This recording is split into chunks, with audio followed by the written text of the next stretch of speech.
Olá, imigrante! Uma das maiores confusões que passou pela nossa cabeça quando começou esse processo ser feito da forma como é feito hoje. Como é que isso funciona, né? Como é que a gente vai fazer com que isso funcione?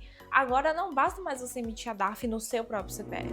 É preciso que um terceiro efetue o pagamento da DARF por você e que sejam emitidas declarações acessórias. Ninguém entende por que isso é desse jeito, ninguém entende como tem que fazer e existem muitos erros sendo cometidos com relação à tributação desse rendimento de aluguel ou venda de imóvel. Vocês chegam aqui com situações das mais diversas, das mais loucas, das coisas mais doidas que passam pela cabeça de vocês. E, graças a Deus, eu acho que a Receita Federal entende que ela complicou tanto a nossa vida que eu não tenho visto brasileiros caindo na malha fina ou sendo notificados por esses erros. Mas vamos já tentar fazer o negócio certo desde o começo. Hoje eu vou explicar para vocês passo a passo os porquês e os como desse processo de pagamento do imposto de renda sobre o rendimento do aluguel e da venda de imóvel. Bora lá!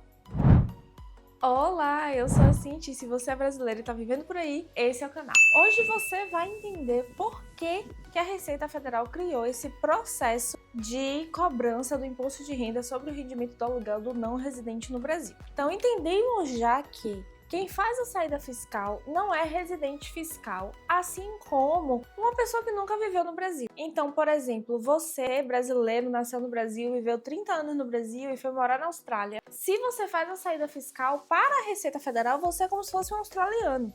Você não tem diversos direitos e você não tem uma relação direta com a Receita Federal, digamos assim. Como a Receita Federal não pode cobrar diretamente de você porque você escolheu ser não residente, você escolheu não declarar os seus rendimentos do exterior para a Receita Federal, a Receita Federal passa a querer que o seu pagamento seja feito por alguém que ela confia, entre aspas. Então você precisa designar um procurador que seja residente fiscal no Brasil e esse procurador passa a ser responsável pelo pagamento dos seus impostos. Uma outra questão que justifica essa atitude é também o fato de que, quando a gente emite uma DARF no nosso nome, nós caímos na obrigatoriedade de declarar o imposto de renda. Então, se você entra lá no GCAP, preenche o GCAP todo com os seus próprios dados, emite uma DARF com o seu CPF, essa DARF precisa ser incluída em uma declaração de ajuste anual. Se você vende mais de 20 mil em ações e emite uma DARF, é o mesmo raciocínio. Se você vende um bem, é o mesmo raciocínio. Toda essa movimentação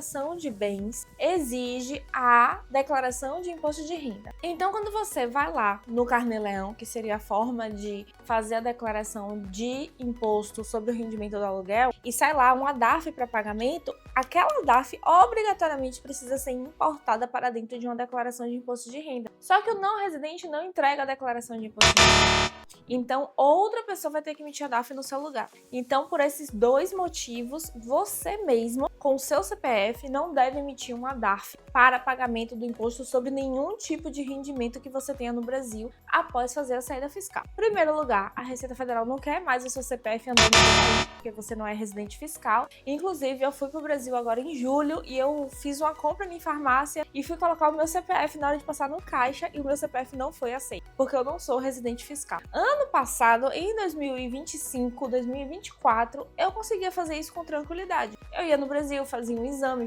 ia na farmácia ou em qualquer lugar, eu conseguia pôr o meu CPF. Em julho, agora, eu não consegui pôr o meu CPF em nenhuma clínica. Todas as notas foram emitidas para não residente, então é uma forma diferente de emitir a nota fiscal. É tudo diferente pra gente agora. Ainda mais que a Receita Federal tá aumentando os controles, a Receita Federal tá cada vez fiscalizando mais, então a gente vai ver cada vez mais bloqueios com relação ao CPF do não residente. Quer dizer que você vai ter o seu CPF cancelado, anulado, bloqueado, interrompido ou qualquer um dos termos que vocês gostam de usar? Não. O seu CPF continua igual. Ele só não pode mais ser usado para situações fiscais. Então, para a emissão de notas fiscais, para pagamento de impostos, é só para isso que o seu CPF não vai mais ser usado. Mas para o restante todo, você precisa do seu CPF para transações bancárias, né, para enviar dinheiro para o Brasil, para ter a sua conta de não residente, para receber os seus benefícios do INSS, tudo você precisa do seu CPF. Então, o seu CPF tem que estar ativo e válido. Ele só não está mais vinculado diretamente à Receita Federal. Entendemos essa primeira parte e entendemos por que nós mesmos não podemos pagar o nosso imposto quando a gente faz a saída fiscal. A gente precisa designar um procurador. Ou o imposto vai ser retido na fonte, pela fonte que está pagando mesmo. Então, se você, por exemplo,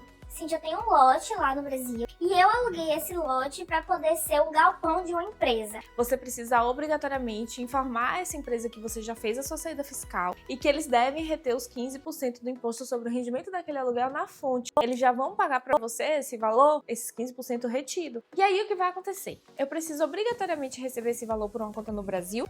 Não. Você pode pedir que depositem diretamente na sua conta no país onde você vive. Não há problema. Se você for receber esse rendimento no Brasil, de preferência que seja em uma conta de não residente. Mas se você tem uma conta, poupança, na caixa, de estimação, e é só R$ 1.500 por mês e já tá com o imposto de renda retido, isso vai gerar algum problema para você? Não. Tá? Não precisa se preocupar. Não é com isso que você precisa se preocupar. Você precisa se preocupar se você não estiver pagando nenhum imposto ou se você estiver emitindo a DARF no seu próprio CPF. Aí você precisa se preocupar, mas vamos chegar lá. E agora você entendeu que se você está prestando um serviço para pessoa jurídica ou alugando alguma coisa para pessoa jurídica ou qualquer tipo de rendimento que está vindo, está sendo recebido de uma pessoa jurídica, você precisa informar para essa pessoa jurídica que você não é residente fiscal. Se for, por exemplo, um serviço de trabalho assalariado, vai ser 25% de imposto retido na fonte.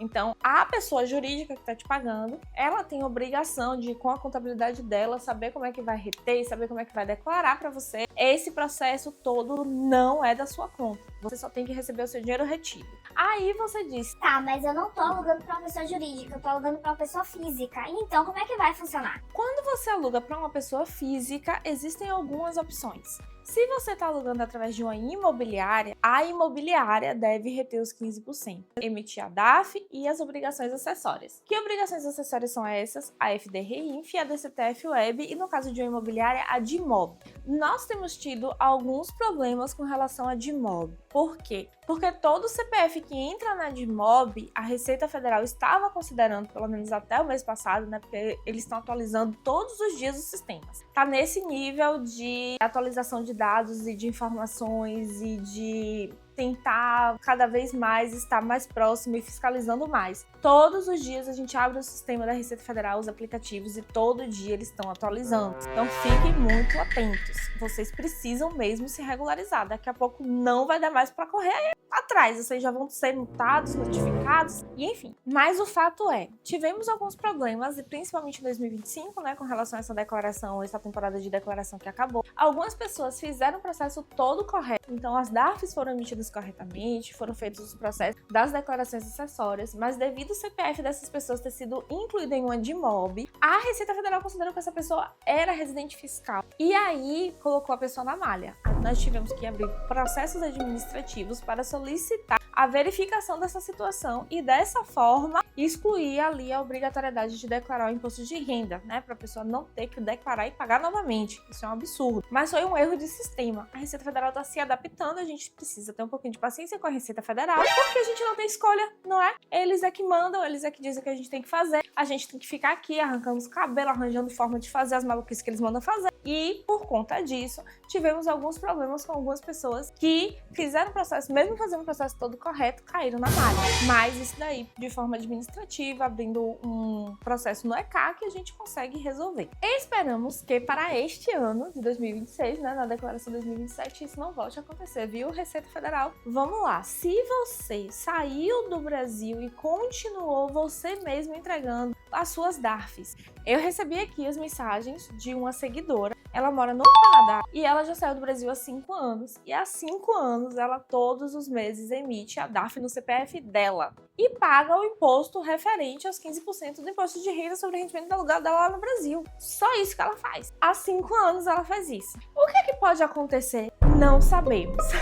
Por que a gente não sabe? Porque nunca vimos um caso como esse, né? Da própria pessoa emitir a DARF por tanto tempo, ela nunca caiu na malha, o CPF dela tá ativo, tá tudo regular e o imposto tá pago no final das contas. E aí, como é que a gente poderia regularizar essa situação? Somente de forma judicial, né? Eu acredito que a Receita Federal não iria querer essa regularização somente pelo ECAC. Mas a gente pode tentar também. Então, para vocês, consultores, contadores que estão me assistindo aqui, que são muitos, inclusive eu tô preparando um material muito legal, mas vai ser específico para profissionais, referente a esse processo de emissão das declarações da FDRINF, DCTF-Web, com muito estudo de caso, certo? Muito problema que pode dar nesse processo de emissão, como é que deve ser feito quando é parcelado, quando não é. Mas eu tô preparando esse material e em breve vocês vão ter atualizações, em breve eu vou disponibilizar para vocês. Mas voltando, se essa pessoa for notificada e somente se, porque a Receita Federal pode estar lá satisfeita com a situação, onde ela tá recebendo o imposto de qualquer forma e ela pode não querer mexer naquilo. A gente vê muita gente fazendo muita coisa errada e nunca cai na malha, e uma pessoa faz uma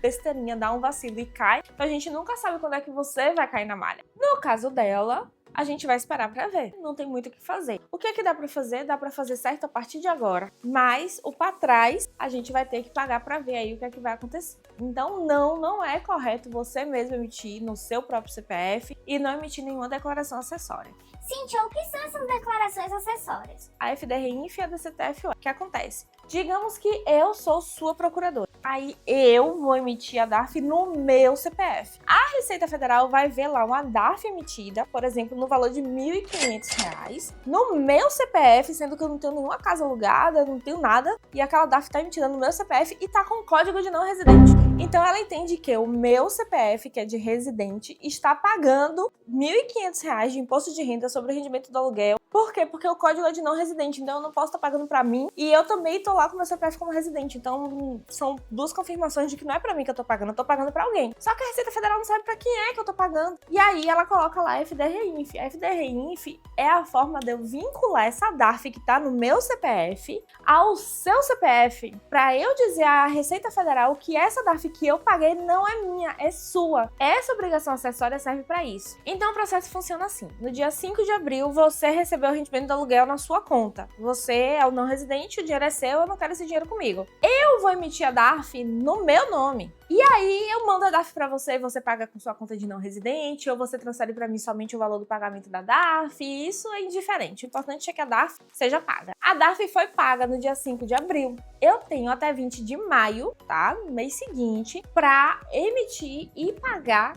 Se eu emitir no dia, não tem pagamento mais de multa, nem juros, nem nada. Mas se eu emitir a FDRINF e a DCTF-OE bem atrás, eu também pago multa e juros por elas, pela declaração acessória que não foi emitida na data. É importante que eu emita a DARF na data do recebimento da receita e no mês seguinte a FDRINF e a DCTF-OE também na data, porque senão eu posso pagar multa pela DARF e pela REINF. Beleza? Estamos entendidos. Não residente não entrega a declaração de imposto de renda. Cíntia, entreguei a declaração de imposto de renda. É muito engraçado, porque vocês contratam a gente para fazer a sua declaração de saída definitiva, né? E aí vocês falam assim, tá, agora que vocês fizeram a saída definitiva, ano que vem a gente vai fazer como? Ano que vem a gente não vai fazer nada. Fez a saída definitiva, é uma vez só que faz. Não faz nunca mais. Não faz declaração de imposto de renda. Cíntia, eu vendi um imóvel de 1 milhão. Não me interessa, nem a Receita Federal. Você vai ter que pagar todas as taxas de tudo lá, de cartório, transferência, tudo isso tem que pagar. É você mesmo que paga no seu CPF. Mas o imposto de renda da venda do imóvel, quem vai pagar é o comprador ou o procurador. Ou, se você estiver vendendo para uma empresa, a empresa. Eles vão reter 15% de imposto de renda sobre a venda do seu imóvel e vão pagar para você somente a diferença. Com essa documentação da venda do imóvel e das taxas de transferência e tudo mais, que normalmente quem paga, na verdade, é quem está comprando, né? Isso aí, com toda essa documentação, você pode sair com esse dinheiro do Brasil sem estresse, certo? O ideal é que você também tenha o documento referente ao pagamento desse imposto de renda, porque se no futuro você for auditada ou se o banco, se for um valor muito alto, né, digamos que você vende uma casa, sei lá, de 20 milhões, o banco vai pedir muitos documentos. O ideal é que você esteja com toda a documentação. Então, para sair do Brasil, basta que você tenha toda a documentação corretinha ali da venda do imóvel e você sai com isso. Você não precisa ter uma declaração de imposto de renda para sair com esse dinheiro, porque você não é residente fiscal. E herança? Recebi uma herança, como é que eu vou fazer para sair com esse dinheiro? É só sair, tá? Com a documentação ali completa, você tem que pagar o imposto de transferência, né? Se você tá recebendo herança, tem que pagar o imposto de transferência, é você mesmo que paga no seu nome. Quando você começar um processo de recebimento de herança, a primeira coisa que o advogado pergunta é: já fez sua saída fiscal? Então é muito importante que você esteja regulado, tenha feito sua saída fiscal, mas com essa documentação você pode sair, tá? Então, herança é isento de imposto de renda no Brasil, tanto para o residente quanto para o não residente, mas os frutos derivados da herança não são, tá? Então é muito importante que exista uma análise correta desse processo para que você não tenha problema de cobrança de imposto de renda depois. Já sair com dinheiro depois de 3 anos anos estou sendo cobrado imposto de renda sobre o recebimento de herança que eu achei que era isento. Mas não é tudo no recebimento da herança que é isento. Você recebe a herança ali e os frutos daquela herança. Então, por exemplo, o processo começou em 2015, você só recebeu agora. Só que no inventário tá um valor e aquele valor já ficou rendendo ali durante esse período. O imóvel já valorizou. Todo esse ganho que você teve entre o valor do inventário e o valor que você recebeu efetivamente tem imposto, tá? Porque isso é ganho, é um ganho que aconteceu aí durante esse período. Então é muito importante vocês calcularem isso corretamente, tá bom? Principalmente para esses inventários que ficam se arrastando por muitos anos. Às vezes também dá prejuízo, né? Às vezes no inventário tá 200 mil e você só recebeu 50 e tem que pagar o ITCMD sobre 200, porque no inventário tá 200. É isso que acontece quando a gente arrasta e quando a gente não faz um planejamento patrimonial, um planejamento sucessório correto, adequado para os nossos bens. Eu espero que vocês tenham gostado desse vídeo. Eu espero que finalmente vocês não tenham mais dúvidas sobre esse assunto. Se vocês estiverem precisando de uma equipe para poder fazer esse processo para vocês, nós temos uma equipe de contadores no Brasil que faz esse processo para os nossos clientes, desde a emissão da DARF, FDRENF, DCTF-Web, conferência, relatórios, tudo bonitinho, todos os meses. Dá para fazer contratos mensais, anuais, enfim. Vocês decidem, a gente resolve isso pra vocês, tá bom? Se vocês quiserem agendar uma consultoria com a gente, saibam que agora, no mês de agosto de 2026, eu não sei quando é que você está assistindo esse vídeo, a gente vai ter uma campanha promocional muito legal. Aguardem, se vocês estavam esperando para poder fazer as declarações, para poder fazer as consultorias. Este é o momento, olha, é o ponto final do seu ano para fechar o ano assim com chave de ouro, porque a gente já tá praticamente, né, Natal já tá aí na porta. Tô pulando o Halloween, tô indo direto pro Natal. Natal já tá na porta. Vamos fechar o ano, assim, em grande estilo. Vamos ter uma campanha promocional muito legal. Então, se é isso que vocês estavam esperando para poder finalmente regularizar sua situação, o momento chegou. Fique ligado aí nas nossas redes sociais, que no sábado a gente vai disponibilizar todos os valores, todas as agendas e vocês vão ficar sabendo de tudo. Eu espero que vocês tenham gostado desse vídeo. Curtam, comentem, compartilhem, deixem suas dúvidas aqui. Até mais. Tchau!